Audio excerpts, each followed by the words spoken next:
everyone. Excuse me, everyone. My name is Roger Campbell II, and I wrote an article recently, and I want to read it to everyone, if that's okay, if y'all don't mind. The name of this article is Black Lives, a glance through the looking glass.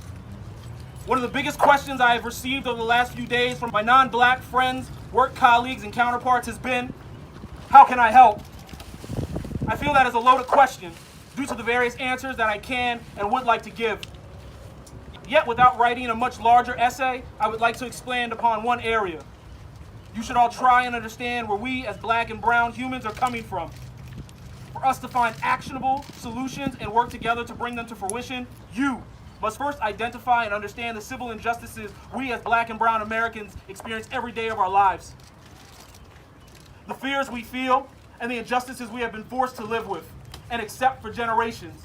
What you must understand is that our anger and grief does not just stem from George Floyd's horrendous murder. It is a byproduct of the unanswered genocides of countless black and brown human beings that have been performed by not only police, but normal citizens for as far back as any living black or brown American can remember.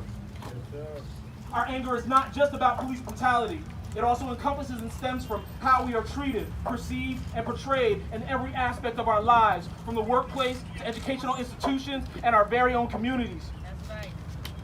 I, like many other black and brown Americans, have been on the receiving end of all the things listed above.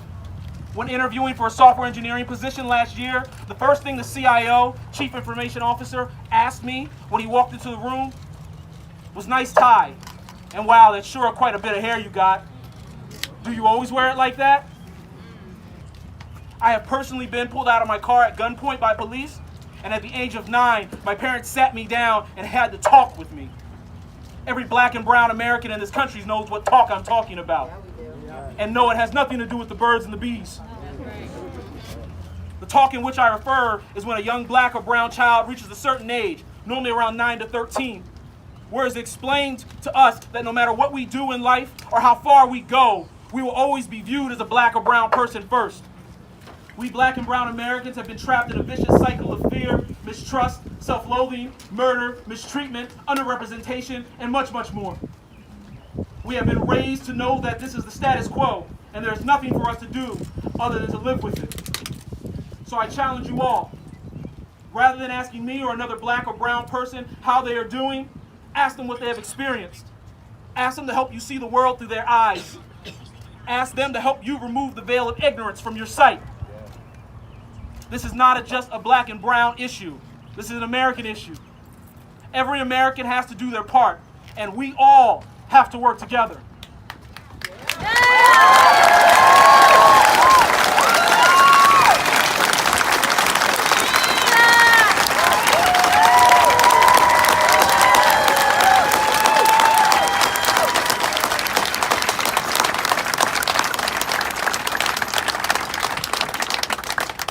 Thank you very much.